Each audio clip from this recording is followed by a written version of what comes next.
The Canadians board ships, learn the objective, get maps of Dieppe. The raid is set for July 4th, then postponed 24 hours due to bad weather. It's postponed a second time, a third time, a fourth time. Late on July 7th, the gale still blowing, the raid is cancelled. The Canadians are deeply disappointed. Well, I was delighted, absolutely delighted. I've never been happy about this very difficult operation being done by such inexperienced commanders and troops. I was absolutely delighted. You see, bravery alone is no substitute for battle experience, none. So I seized my pen and I wrote a letter to the Commander-in-Chief, Home Forces, General Paget. And I said in that letter, I recommended that this operation must never again be contemplated. Never. I've not got a copy of that letter, but I suppose somebody has. It must exist somewhere, because that letter has been quoted in all official histories. It was even quoted by Sir Winston Churchill in one of his books. I can't remember what I said. I wish I had it. Anyhow, that's what I said. The advice was disregarded. On the 27th of July, it was decided to remount the operation. Well, I think what was worse was that it was now put entirely under Canadian command. And the top generals in the army chain of command were General MacNaughton, General Crerar, and General Roberts, all of whom lacked any experience of modern battle. For the record, Field Marshal Montgomery says in his memoirs that once the Dieppe force was unsealed and dispersed, I considered the operation was canceled. When he heard of the decision to remount the raid, he says, I was very upset. I considered that it would no longer be possible to maintain secrecy. Accordingly, I wrote to General Paget, telling him of my anxiety and recommending that the raid on Dieppe should be canceled for all time. If it was considered desirable to raid the continent, then the objective should not be Dieppe. The Field Marshal's concern here is that the remounting made secrecy impossible. No mention in these memoirs that the Canadians' inexperience might have proved disastrous. When the raid was called off in early July after the series of bad weather, yeah, was it, as you remember, a cancellation? Did you think that Dieppe was off for good? It was canceled. No doubt of this. No, no. Wasn't a postponement? No, not at that time. But there had been a meeting in Washington around that time, and there had been great pressure brought to bear on the British particularly to some diversion to take the pressure off the Russians. And the pressure was not only from the Russian side, from Stalin, but also from the American side. So when Mountbatten and Churchill and the rest got back, it was decided to try and relaunch the Dieppe large-scale raid. This was done in conditions of quite unusual secrecy. For instance, at the meeting of the Chiefs of Staff, for the first time, nothing whatever was recorded in writing. And even the First Order of the Admiralty, Mr. Alexander, wasn't let into the plot. We assumed that although the Germans might be aware that an operation had been planned and abandoned, that the last thing they would ever expect, even if they had known what the objective of the previous raid was supposed to be, we now know they had no such idea, was that we would, in fact, remount it. I was horrified to hear the thing was on. I knew nothing about it until the day before, and was not allowed, although I asked to go on it. They wouldn't let me go. Of course, my mind was very confused at that time. I was horrified by the whole thing. I didn't know why it had been mounted or anything about it. And I'm talking now in retrospect, with hindsight. I can see now that there were good reasons for the remounting this operation. I was called in by the General and the AAQMG about the 18th of July. This is General Roberts? General Roberts, yes. Colonel Eric Bell of Winnipeg, at that time a major and a supply officer. His assignment was staggering: to re-equip the raiding force on short notice and in complete secrecy. Could it be done, the general asked. Supply and re-equip the forces that were going to take part. My answer was that given 10 to 12 days, I could, and smooth sailing, I could supply the force. To keep it secure, we were supplied by the British, and after I had been informed that the operation was going into effect, I was then told that the British Combined Ops had created a store depot at Oh, this is Warnford Park. Warnford Park at West Meehan. And we would have direct liaison with War Office, and War Office would see that we would get the supplies out of British depots and not touch Canadian depots at all. We were told that there was a Canadian officer who had in London been saying that he thought there was going to be a raid on Dieppe. So I went off to see him. Granwy Rees recounts one of Dieppe's curious little side stories. We interviewed him, and he said, well, he'd been left at home behind at rear headquarters when the division went. He had the intelligence to realize that they must have some important task. He deduced that they were going to carry out a raid on the enemy coast. He got out all the maps he could. He measured all the range of fighter cover. He looked at the beaches. He took all the relevant factors into account and decided there was going to be a raid on Dieppe without actually believing it, himself, but he thought this was the most logical conclusion to come to. And said so. And said so. Of course, there was no reason why he shouldn't. It was simply an inspired guess. Mm. So we had, unfortunately, to go off and put him under detention, just to remove him without any blame being attached to him. We had just to put him away until the raid was over. Now, examination of German sources after the war has confirmed our view. Namely, that the Germans had absolutely no idea whatever that a raid on Dieppe was about to take place. An encounter which took place at sea between the landing craft flotilla carrying the commandos to attack the eastern guns and a small German coastal convoy was entirely fortuitous. In fact, if they'd been expecting a raid, there'd be no convoy running at all. They could have had no idea whatever that a raid was planned on Dieppe that night, because they gave unusually late leave to their fighter pilots who were stationed in the vicinity of Dieppe, and so made them very late in reacting to the air battle. Of course, the first, and to my mind, the acid test of surprise, lay in the fact that we completed the passage across the channel, which included quite a complicated operation of sweeping channels through a minefield, sure, without any attack from German E-boats at all.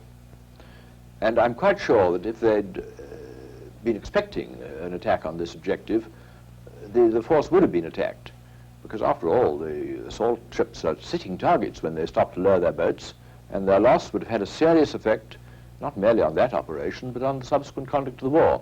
But that didn't happen.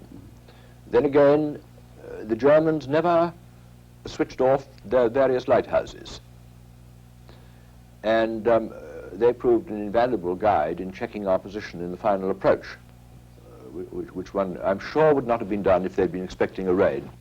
On the other hand, my own observation, I saw very little movement of any German troops from the time we were in sight of land until the end of the operation. In other words, they were all in their positions, and they all had sufficient ammunition for the day's work and sufficient food and water. We saw no movement of German troops at all. Nein, wir erwarteten den Angriff nicht. Wir hatten keine Ahnung, dass kommen würde. Aber die Überraschung für die Kanadier ging trotzdem verloren. No, we did not expect the attack. We had no idea of it, but the element of surprise upon which the Canadians counted was lacking in spite of it, for we had sounded a nightly alarm. Throughout the months of suspense, the German command had ordered that each week drill alarms had to be carried out. So in the evening before the attack, I had sounded the alarm in my sector at Puy. All units stationed at Puy were in their place. There were a rifle platoon, a heavy machine gun squad, a German Air Force signal company, All were in position. Their drill alarm lasted till about 3 a.m. After that, I went back to my command post at Dieppe East, and since you could hear a more spectacular shooting going on at sea, I thought I had better order a drill alarm there too. By this alarm, the base Puy was again involved. Thus, at 5 a.m., when the landing of the Allied forces was in progress, my whole battalion and the units attached, that is to say, the artillery, the anti-aircraft batteries, and some naval detachments, all were in position. In consequence, the element of surprise upon which the success of the Canadians depended was lacking.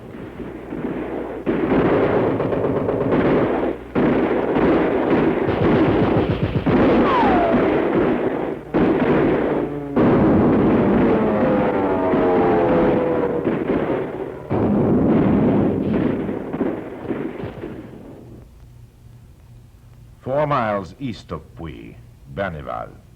Here's what's left today of German fortifications behind that village.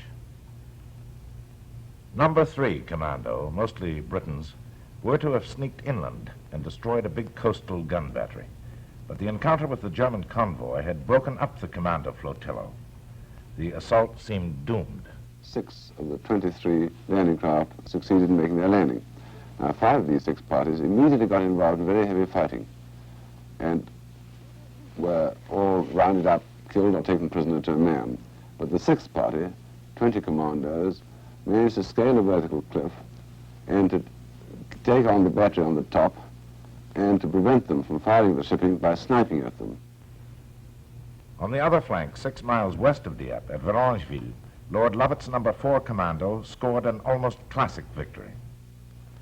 I sent 50 men under my second in command to climb the cliff and take on the battery frontally, pinning the gunners by small arms fire, and I myself, with the main body, landed on a much easier beach, but considerably further to the west, nearly a mile and a half from the battery, on the entrance to the river Sarn, which is a small, meandering stream. It's deep, sluggish, and quicksands, as we found to our course, on the banks.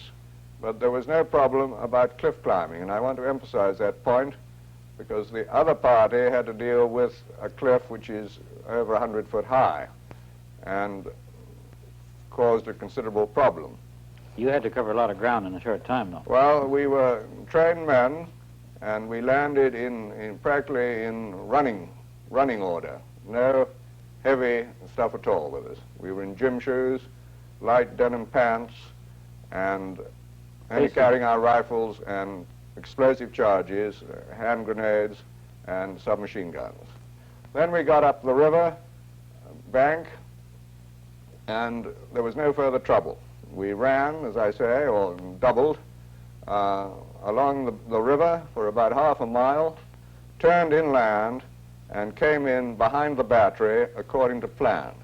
After that, it was only a question of tie-up, synchronized tie-up, for bringing an assault in from the rear, while the enemy were engaged from the front by the 5th portion of the commando, the 50 men that I landed under my second in command under the cliff itself. We laid our dead under the tower and ran up the Union Jack over them and carried out our wounded. You lost something like 45 altogether of your commando. That is what I remember. The numbers were approximately. The German casualties probably were 200? Somewhere around there. I think there were 112 actually in the battery, and we took 4 prisoners. I think the rest were put away. The glory of Dieppe was that the Canadians did so well. There's no doubt that at Pourville particularly, the operation went off very much as planned. There was nothing to show that a veteran force could have done very much better. Colonel Merritt has told me a couple of times that if it showed up anything, it showed up their inexperience. And it's a pity that having learned the experience in 9 hours, they then had to go to prison camp.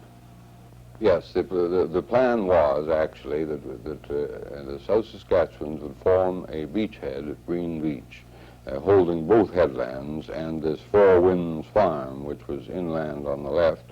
And then the Camerons were to go through South Saskatchewans and go up the valley of the River Sea and capture what was thought to be a German headquarters, I believe, and an airfield at Arc, which was about 4 miles inland. Then after the Camerons had gone through us, we were supposed to withdraw from the west side of the river and hold the heights on the east side as part of a perimeter around the main town of Dieppe and ultimately withdraw through red and white beaches. As it turned out, of course, we didn't do that, and we tried to get out back through Green Beach. Cecil Merritt won the Victoria Cross that day at Pourville. Under heavy enemy fire, he led his men across a narrow bridge over the Sea River. Merritt's Bridge, as it was known, is gone. This new bridge is in its place. Was it very early, sir, that at Uxbridge you received messages that indicated all was not going according to plan? No, the first messages were really optimistic. And as the morning wore on, and I was sending them on to McNaughton, they got more and more depressing, put it that way. And you could see the thing was going to fail.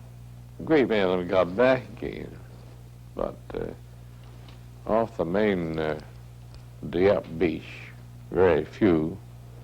And off the beach at Puy, practically none at all. Anyway, we had 800 buried there, which was quite a lot. Ich glaube nicht, dass überhaupt eine Truppe ganz I don't believe that any troops whatsoever, no matter of what nation, could have taken Puy under the circumstances. Ross Monroe went to Dieppe as a correspondent for the Canadian press.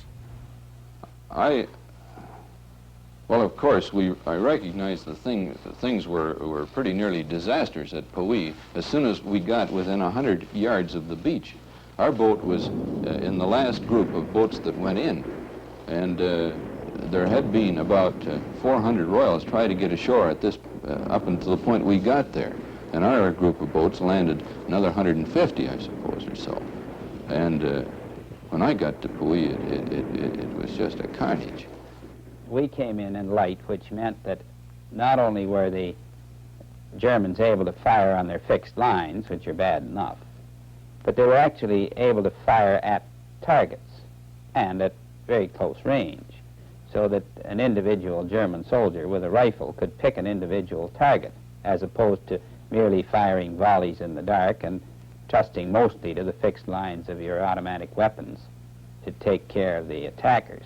I was hit within 10 or 15 minutes of landing. Actually, before I had an opportunity to do much about my own job, we only had one signaller who was on the brigade net, and he was killed, I think, though I'm not sure, before we actually landed.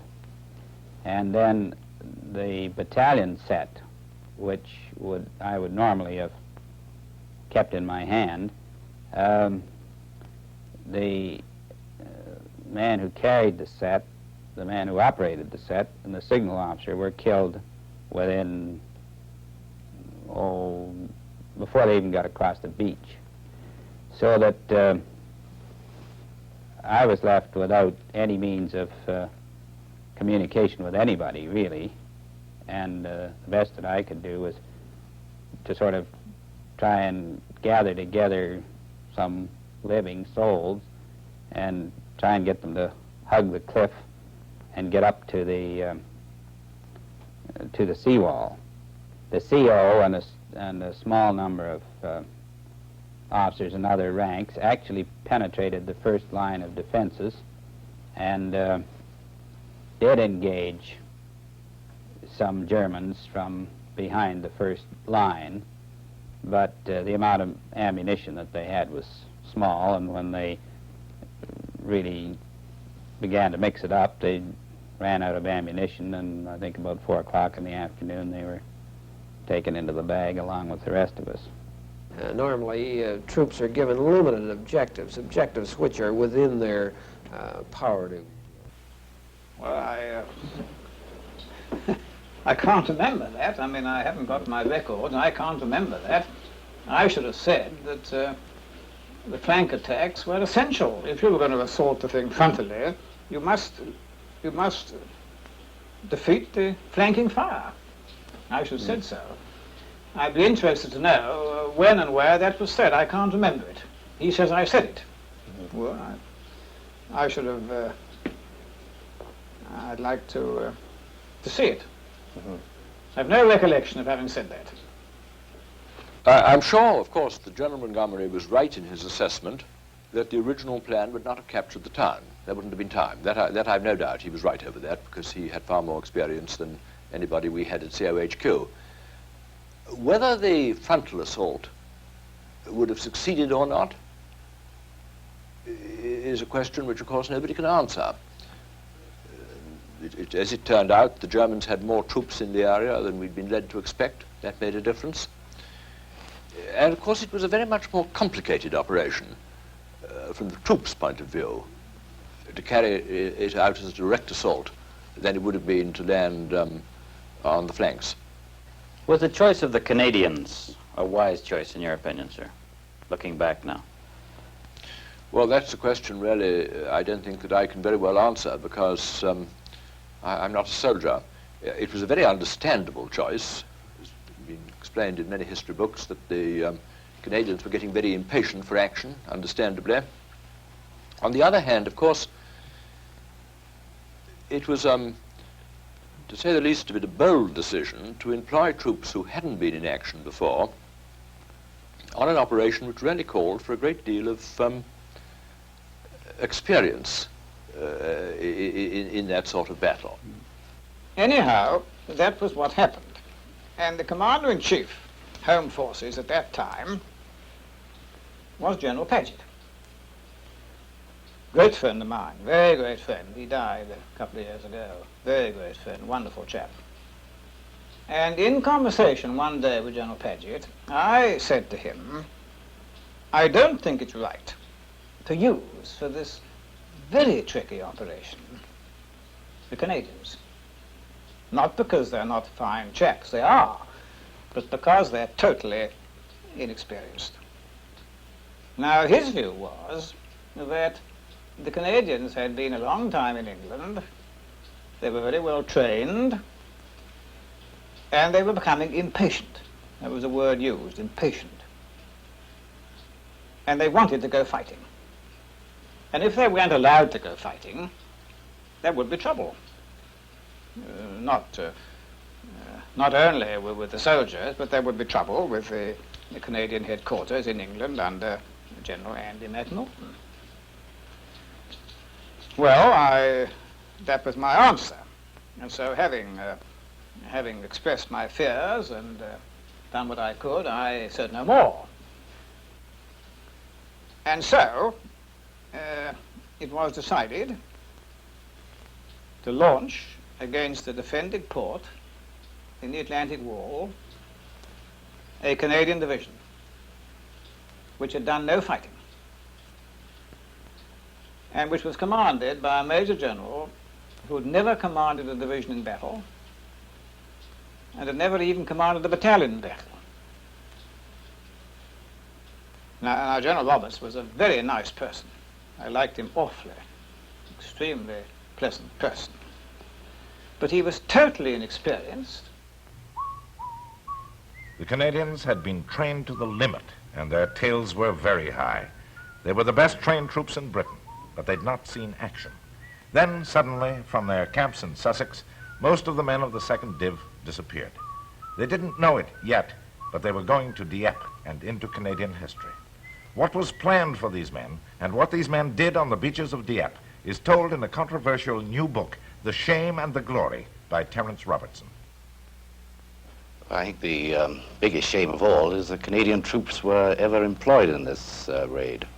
Because they weren't blooded, is that what you mean? That's right. It was just about the most difficult type of operation that one could conceive of in those days of 1942. And it called for experienced veteran troops, there's no doubt of that. People had shot over us and around us, but nobody had ever shot at us. And there's a big difference, a very big difference. Forbes West, now a militia brigadier, was battle adjutant of the Royal Regiment at Puy. Well, when I came ashore, I would say that as we came close enough to sea, and as I left the assault craft, I perhaps saw 100 dead men. Now, for a man that's never, or for a group of men that have never before seen people killed in action, this has a very, I don't know whether you would say stupefying, but it's certainly, it's very shocking, much more than the shock of being hit yourself.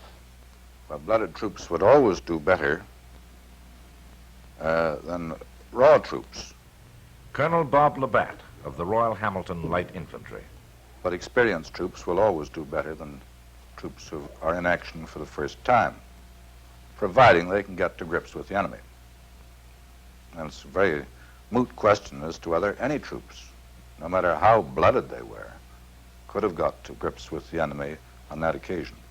The defenses of Dieppe town and harbour were impregnable, however well trained you were. That I'm sure of. Nobody could have taken Dieppe. Lord Lovett's judgment. Nobody could have done it.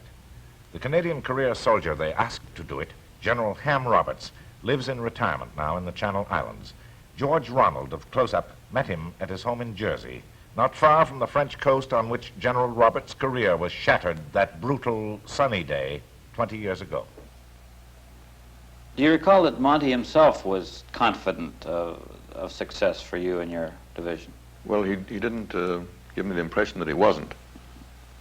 Because I went to see him, he asked me to come and see him with my chief of staff, G1, Churchman, and discuss it, which we did. And he seemed satisfied with what we were proposing to do. Did he seem to know in detail just what the plan was? Well, it was to give him the detail. That you went, I see. Yes, I went to see him. And he, in effect, said, this plan suits me. Well, I don't exactly know what his words were, or anything like that, but he didn't give me the impression that it should be changed. I've learned in war that never undermine the morale of the commander. He was to do this.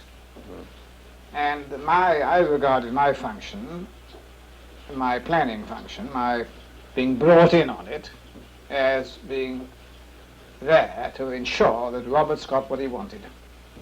And if I'd once suggested to Roberts that the thing was a bit funny, wouldn't have done. I was GSO 2 intelligence at General Montgomery's headquarters at Southeastern Command. Garonwy Rees, he kept Monty informed about the Canadians as they trained for Dieppe. Well, I think that General Montgomery was in a rather peculiar position in this, as far as the raid was concerned, because A, it was for objectives which I didn't think had been consulted about, certainly had made no decision about. It was taken at a higher level. Secondly, the planning was not carried out by him. No. I was simply there to represent him, to tell him what was going on. His responsibility, as I understood it, was confined actually to mounting the operation and to training the troops. He said in his memoirs that had he known the air bombardment was to be cancelled, he would never have pursued the operation at all. This is a very curious thing for him to say because, in fact, he presided over the very combined ops conference that cut the air bombardment out. I wasn't responsible. You see, I had no responsibility, and if Roberts agreed not to do it, as far as I'm concerned, that was finished. That was finished. My point was to make certain that Roberts got whatever he wanted. He only had to say what he wanted, and I would fight for him to get it. The only report we had was an incorrect one, that they had crossed, some of them had crossed the promenade, and it was on that that General Roberts sent in the reserve to support them.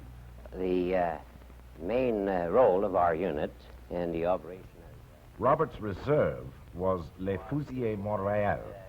René Pinchot was second in command. Wave, and then to carry on with the mopping up of the Germans' elements that might be still fighting into the number of hotels which we were told were used as German barracks.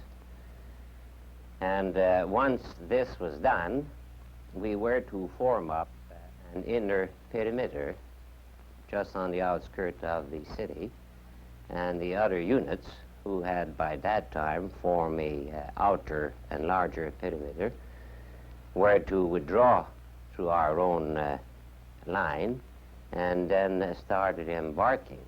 I remember when we landed, I saw on my right-hand side, getting close to the cliff, were what looked like about maybe half of a company of men who were lying down on the beach. And my first reaction was, well, why did they stay there? They should try to take cover at the bottom of the cliff. And then I soon realized that they apparently were all dead or wounded. They were all casualties. And then, well, I was hit by a bomb, and I didn't see much of what went on after that. Later in the morning, our best information from the shore came from Major McCool, who was the principal military landing officer on the main beach. And as I learned later, he would run across the beach to a scout car where there was a set in communication with the Kelpie, and he would then give us a report or ask us for help. I remember one occasion he said, "Send more Lee Mallory," because that was the only thing, as I understand it, that kept down the enemy fire on the beach. And then finally, at about 10 after 1, I was talking to Major McCool about some other aspects, and he said, "I can see them coming up the beach. I can see our men coming up the beach down by the casino," something of that sort, with their hands up. "I think it's over." As the men were brought from the shore, they were put aboard the destroyers, and the destroyers were just not equipped to handle it. There were many hundreds of wounded on the Kelpie, and when I came out and tried to move around the ship, it was quite impossible to move around the ship. Every companionway was just covered and filled with wounded.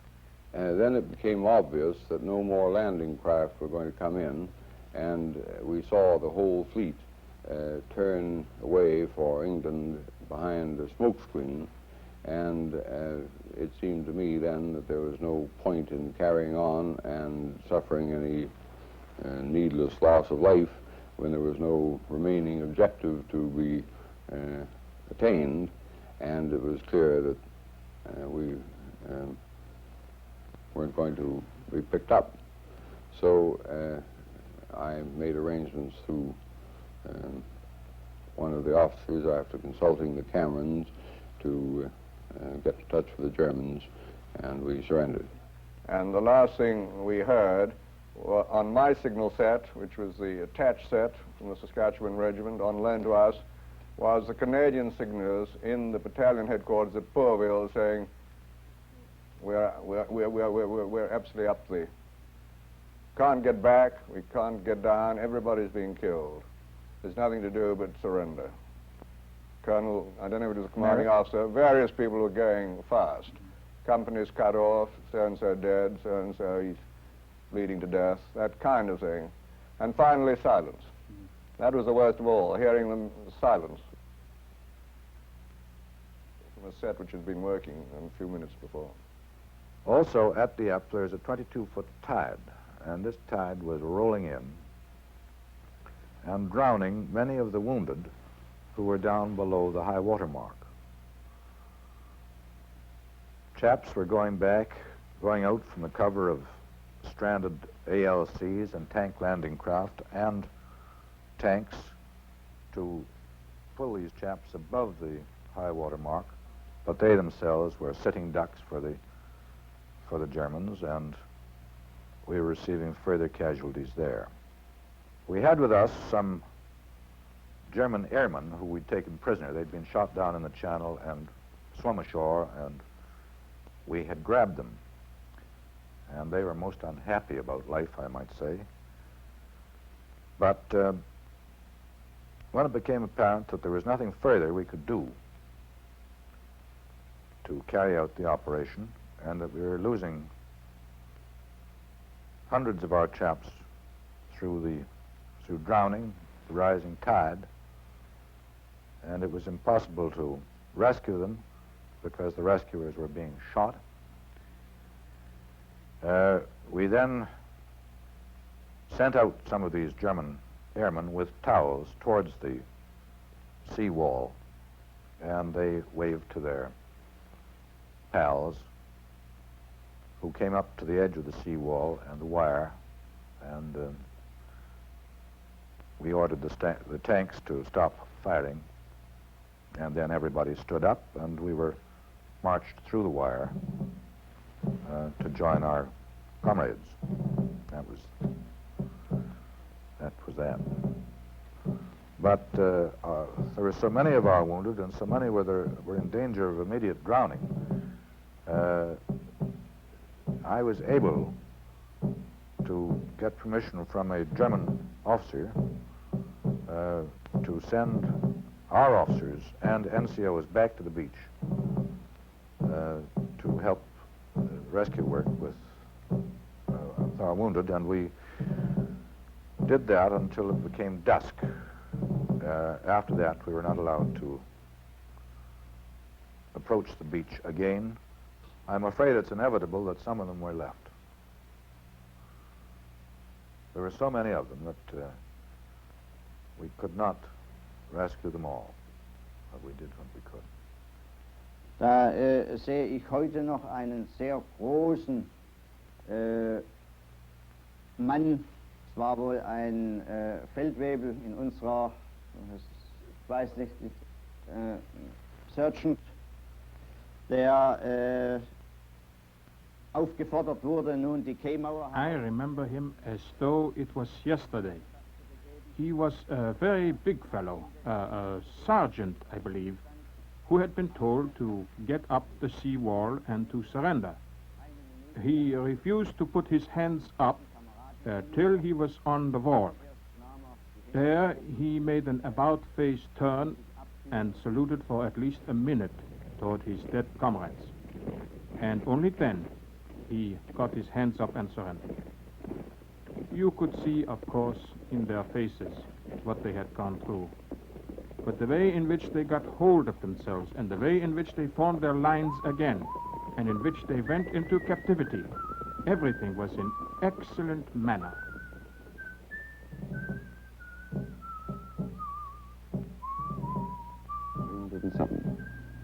The total number of Canadians who took part was 4,963. So 4,056 survived, although 592 were wounded. Thus nearly 82% survived. General MacNaughton, shocked by the cost of Dieppe, had to think also, of course, of the living. His first anxiety, he says, was that Dieppe should not be allowed to damage the Army's morale. In other words, we shouldn't repeat in any way the kind of thing that we were up against when we lost those 2 battalions over in Hong Kong. I'd seen something of that because when I came back at that time, I landed myself right into the middle of the Hong Kong inquiry, and before very long I found myself being called on to testify. I don't mind that. That was a very, that's an ordinary business as long as it comes down on an individual, but I found that the result of all that was that the people I dealt with at our headquarters were in a very disturbed state. You felt it important to avoid a similar inquiry about Dieppe? Absolutely. Now, to be perfectly frank, as far as the channel with Canada was concerned, it was me. I had the responsibility of saying yes or no. I had said yes. And I say quite frankly, in like circumstances, like background of importance, with a like knowledge of what the various possibilities were in the assessment of the risks and so on, which had all been gone through, I would have, if I were in exactly the same position, I'd do exactly the same thing tomorrow. And I dictated a telegram to Canadian Chief of Staff over the telephone, giving my impressions as of that moment. And I added a paragraph which was intended to give a clue to the people that we didn't want any second type of inquiry of the kind that I'd indicated, and in which I brought out very clearly, I think, and which there's no doubt about it, that this responsibility for the decision was mine and nobody else's. Final decision was mine. And the intimation was there, if they wanted to deal with anybody, they'd better deal with me. If it's considered that some Canadian must be to blame, it must be General MacNaughton. It must be. I personally wouldn't agree with that. I don't think that the Canadians knew what they were in for in this game. We did know. Yes, I became a teacher of cross-stitch while I was in prison camp, and that is one of the fire screens that I made while I was there with the help of an officer from the Welsh Guards who was quite an expert at this sort of work. But we used to do a lot of, it was therapy that a lot of the prisoners did, something to pass the time. That and sketching and reading, studying. In German prisons and English pubs and back in Canada, men criticized the Dieppe operation and the man who'd led the raiding force. I'd hesitate to criticize any general who was operating in such complete fog of war as General Roberts was operating on that day. He had nothing like adequate information.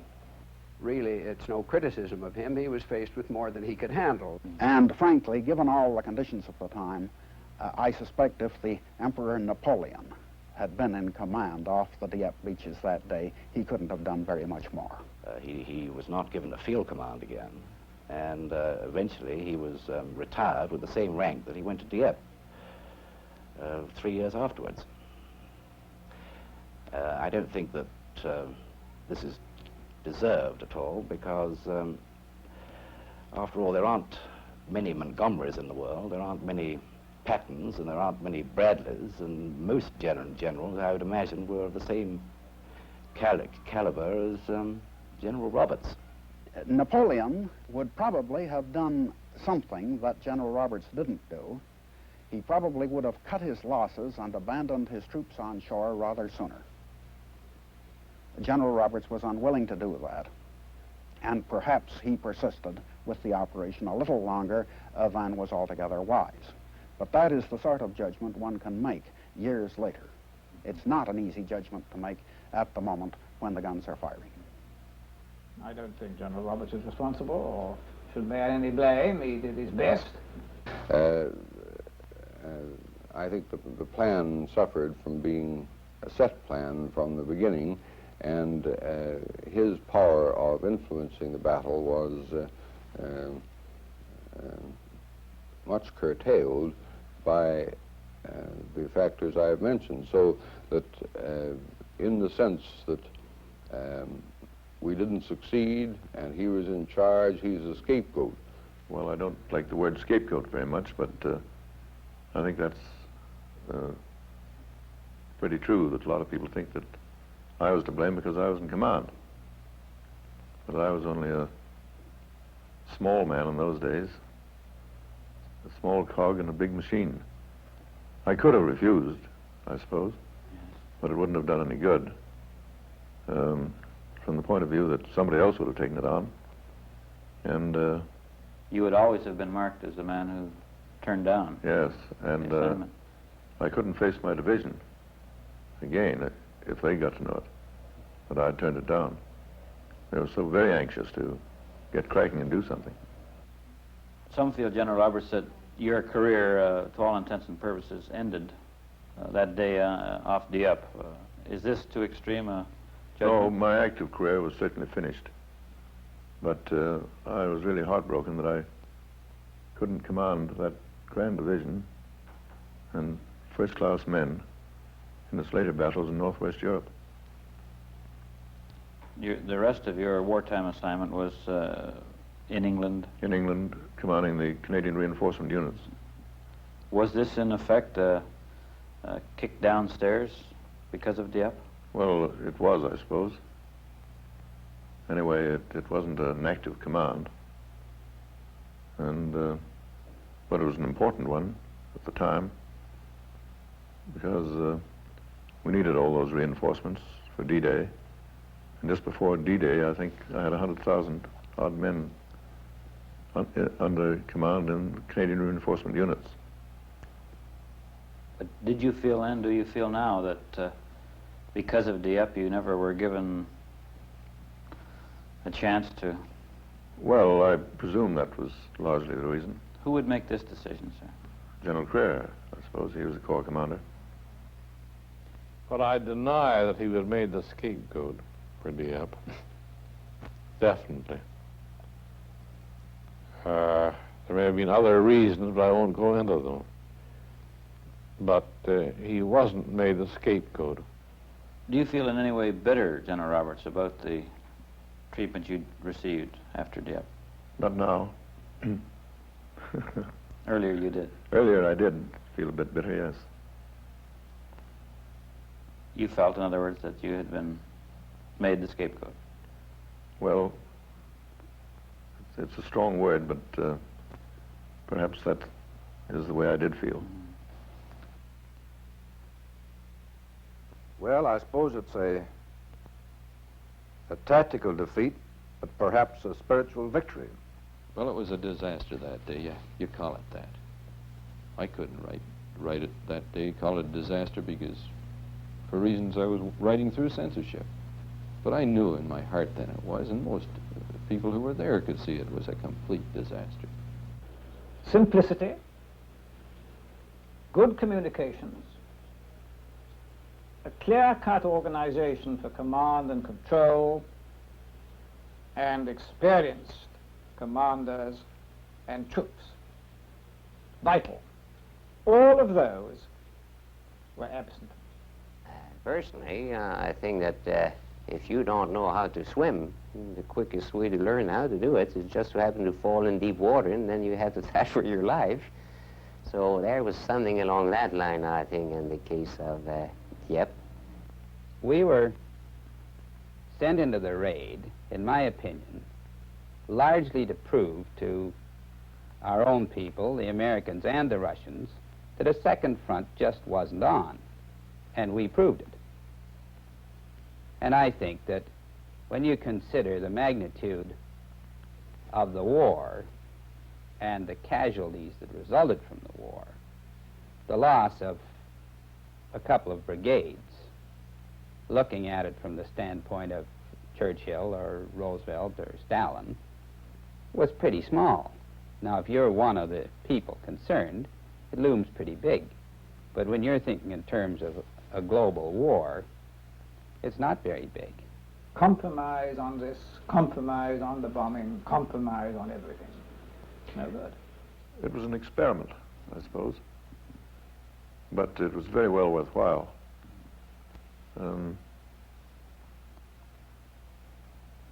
We had many successful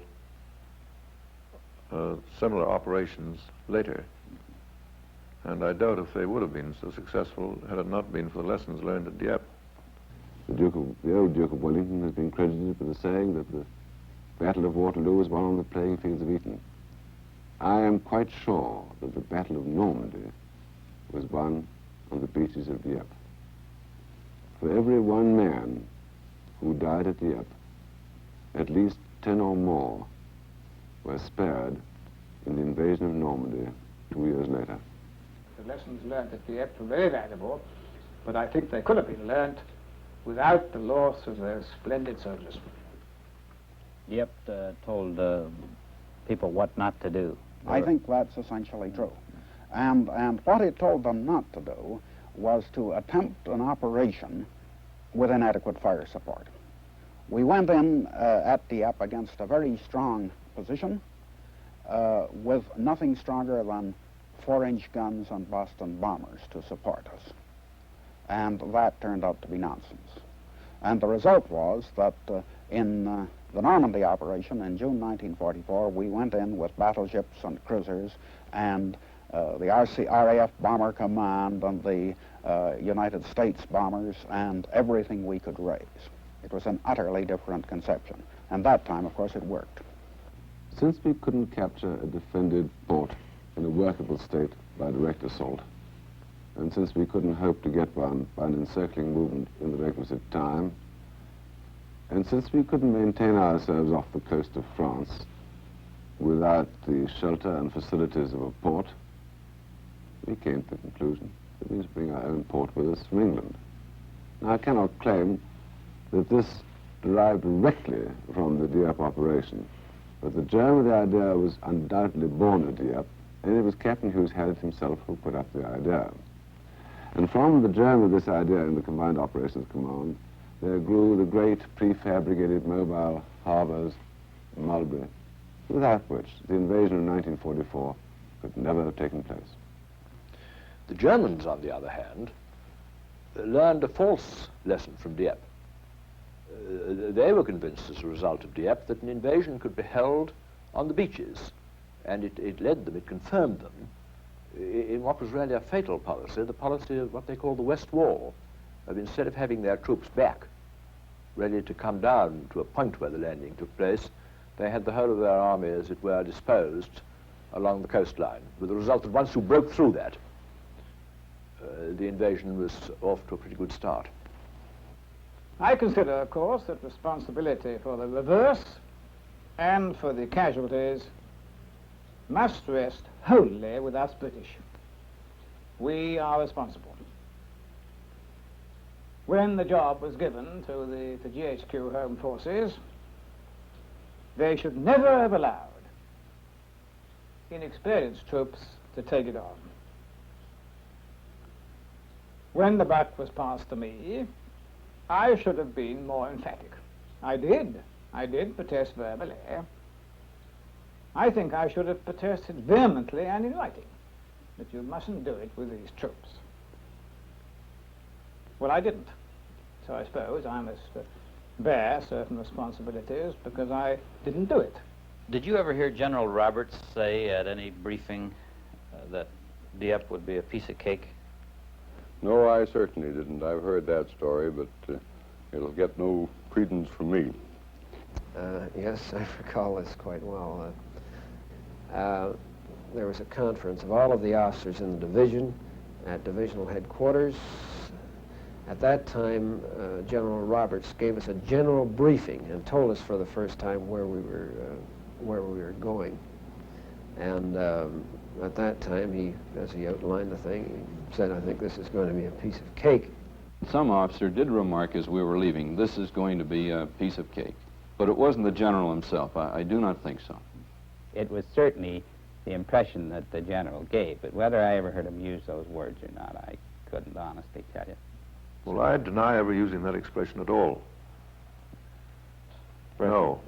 And had I thought it was going to be easy, which I did not, I wouldn't have used that expression. I'd have used a Canadian expression. A cinch. Such as, it'll be a pushover, or a cinch, something like that. Apparently someone at the final briefing said it'll be a piece of cake, and this has been attributed to you in the telling and retelling. It seems that way. It was a Monty expression, not one that I would use. Monty used it many times, I know. It's an expression I use, piece of cake. I know what it means. I mean, it means it's just easy. Never. Not me. I heard afterwards in prison camps that some officers had accused him, if you can use the word accused, of saying such a thing. but I never heard him say so myself. And somebody, whether officers or other ranks, I don't know, sent him a piece of cake.